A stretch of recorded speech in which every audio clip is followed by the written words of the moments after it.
Very good.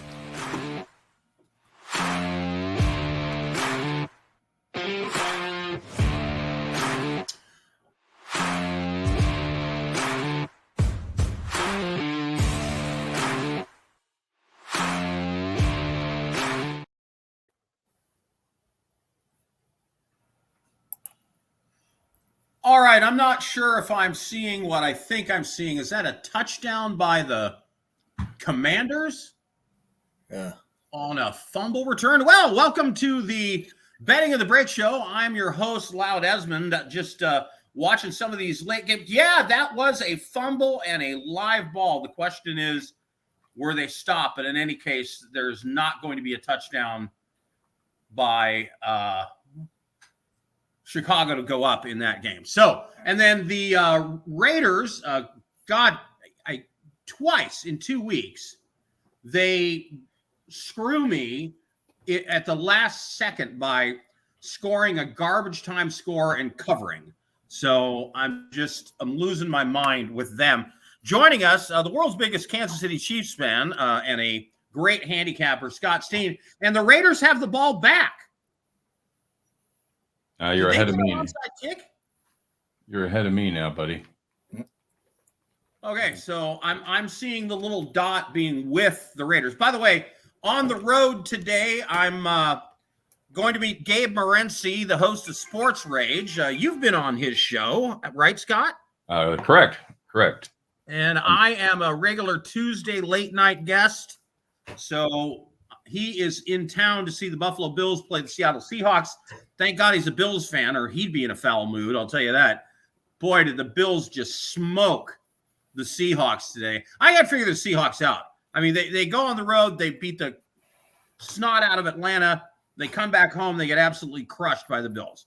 So we'll try to figure them out another time. But up and down day, we all felt it was kind of a tough NFL slate today, right, Tom? Yeah, it sure was. I guess we really don't know who the good teams are. If you're not the Detroit Lions, maybe the Washington Commanders, Buffalo Bills. Are any of these teams really elite? It was one of those weekends where going in, I'm like, there's no gimmies that I saw, and some of the lines scared me away. I did end up personally putting a late choice in on the Detroit Lions, which was the biggest spread of the day at minus 11.5. Of course, I think, what did they score? 700, something like that. It was 52 ridiculous. heading into the fourth. What did it end up? 50, did they get more? Yeah, 52. No, and that was not. It was a fumble down by contact. Washington 12-7, 6 minutes left in the fourth. They have the ball. So just throwing that out there for what it's worth. The Washington Commanders look great. I got to tell you that. Scott, what do you think of Jayden Daniels and those Commanders in Washington? I was afraid of the injury. He was a game time decision. With him playing, I loved Washington in that spot, and I didn't. I got down on it personally, but I didn't get a chance to make it a paid play. So that sucks. But and we'll see. We'll see if they can hold on to the ball and cover the number. I want to know why this show is called Betting in the Break if there's still 4 games going on. What are we doing here? Well, because generally these games are over by 4:15, 4:30. There are several running late today. They're not normally this long. Generally, the time for an NFL game is about 3 hours. And so the late ones, there's always maybe one that kicks off at 1:25. So other than that, most of these games should be done. There's just a number running particularly long today. But after that smart-ass remark, we're going to just move right along to some picks tonight. Tom, start us off. You always have great stats and things to bring to the table. So let's start with the Sunday night football game. Yeah, I actually got a bunch of stats trends here. So Dallas is coming off the bye. They're 3-0 straight up, 2-1 ATS on the road. Purdy hasn't really been impressive. Only 9 touchdowns to 7 interceptions. The San Francisco defense as well is only 27th on third down. San Francisco's on an 8-14 ATS run, which is not good. So this is going to be lackluster to what we wanted to see. We probably wanted to see like 49ers 5-1. Cowboys coming in 4-2. That's not what we're getting here. San Francisco is down receivers. I guess Samuel's ready to go here, but they do have key pieces out on defense. I think this bye week's going to help Dallas. They're going to figure out some issues. I do have some stats for bye weeks for Dallas. They're 3-1 straight up in ATS after a bye under McCarthy. The 49ers are 12-7 ATS as a home favorite of 7 or less under Shanahan. They're 14-1 straight up, 15-20 in the month of October. I think the Cowboys are going to be able to move the ball. Another thing, teams that lose by 35 or more, Dallas had a bad showing their last time out. They're 18-4 ATS the last 22. Teams that lose by 30 or more on the spread are 22-8-1 ATS the last 33. San Francisco, home teams coming off a loss are 11-20-1 ATS the last 32. That's for Sunday Night Football. San Francisco's 1-5 ATS last 6 before they go into a bye. They're going into a bye next week. 5-9-1 their last 15 pre-bye week at home. Dallas is 13-5 ATS after a loss since 2021. I don't know that I'd sprinkle something on the money line, but Dallas covers this number. Scott, you see it the same way? Is that all the stats you got? Jeez, I thought we were. Yeah, he never brings anything to the table. No, I don't see it the same way. I think this is going to be a problem for this Dallas defense that is now going to be without Micah Parsons. DeMarco Lawrence has been gone for a month or so. This team cannot stop the run. Only 4 teams in the NFL give up more rushing yards than the Dallas Cowboys. And the 49ers, while their record doesn't necessarily reflect it, they are 3rd in the league, averaging 404.3 yards of offense every game. I think this is a situation where Jordan Mason is absolutely going to be able to run wild against this Dallas defense. They're going to kill the clock. They're going to shorten the game, and I think the 49ers will be able to cover this number just based on the fact that this Dallas defense is not good, and now they're down their best player. Which brings me to my favorite prop of the night: Jordan Mason over or under 79.5 yards rushing. Over. I'm with you, Scott. Dallas cannot stop the run. You found a great number. You found a great number there, Loud. I had that same play that I was going to talk about, and I had it at 83.5. So, yeah, I really like it there at 79.5. I have a prop too. It's National Tight End Day, so I like Jake Ferguson for anytime touchdown. 260 is probably the consensus price, but you could probably find a better 285 round. By the way, the New Orleans Saints stalled out at the 3-yard line. So if you had the under in the Saints Chargers, I did, then you cashed that ticket. Well done. Well done. I'd like to make a correlated play tonight as well. Jordan Mason over 17.5 rush attempts.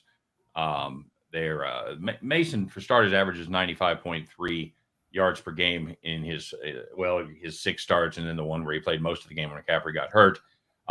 He's been able to go over that total of 80 yards in 4 of those 7. And I think that, again, it all correlates together for me. This is a Niners team that wants to run the ball first. As Tom mentioned, they're depleted in the receiving core. They're getting Debo back, but they're still down Ayuk. Kittle is going to go, so that's good.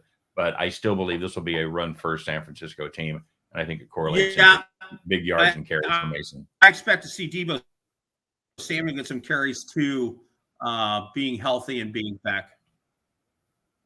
Yeah. Yeah, I would agree with that. I would think we're both run him at least twice and probably 3 times. Is because because I think that you may have a number of 3 and outs and things. Anyway, all right. So let's talk about Monday Night Football. We have to. I'm going to start with you, Tom, again. All right. Yeah, I feel like we talk about the Steelers every week here. They're getting a lot of national TV time. But last week, it looks like Russ works with this offense, which is fine. Giants offense looks bad. They haven't really done anything. They scored 10 points combined their last 2 games. I don't know. I expect the offense to attack on the ground. Steelers have scored 30 or 30 plus the last 2 games. Jones is horrible in prime time. He's 1-14, 24 turnovers. There are a few things I like about the Giants here, and I think that's the side I'm taking. I'm taking the dog here. So Tomlin is 1-4 as a favorite of 4 or more points in his last 5. Monday Night Football home teams, 14-33-2 ATS. Teams with the better records on Monday night are 23-41-2 ATS. And the Steelers are going in a bye on this week as well. So Monday Night Football home teams going on their bye are 18-27 ATS. I expect this Giants team to look more like the team that played Seattle rather than the one last week against Philadelphia. I think they cover this number. It's too big for me. Scott? Yeah, this is a tough one as far as the number goes. I think 5.5 is a little bit too tall. I agree. I agree with Tom there. You put this in the 3.5, 4 range. I've probably got a different play on this, but I think I am going to go ahead and lean towards the dogs as well. This is a Steelers team that's been really good this season. Is again, another team that's living on the defense, and Russ certainly looked like he was ready to go last week. We'll see how it goes against the Giants, but this is a Giants team. The part that bothers me is they just can't score.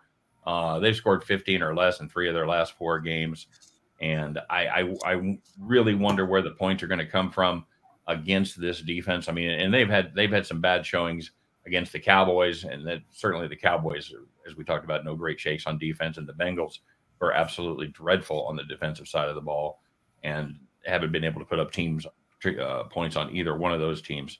So we'll see what happens, but I won't have an official play on the side on this game, but I think that 5.5 is just a little tall. This is a Steelers team.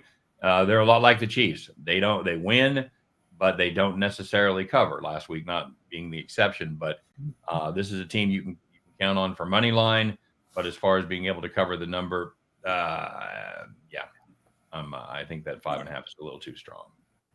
All right. A lot of great stuff from Tom and Scott here. And again, I think the consensus play for sure in that 49ers game is Jordan Mason touching the ball 1,000 times and getting over 100 yards. I think that's kind of where it's leaning. And you would think normally, okay, Dallas knows what San Francisco is going to do, so they're going to load up and stop it.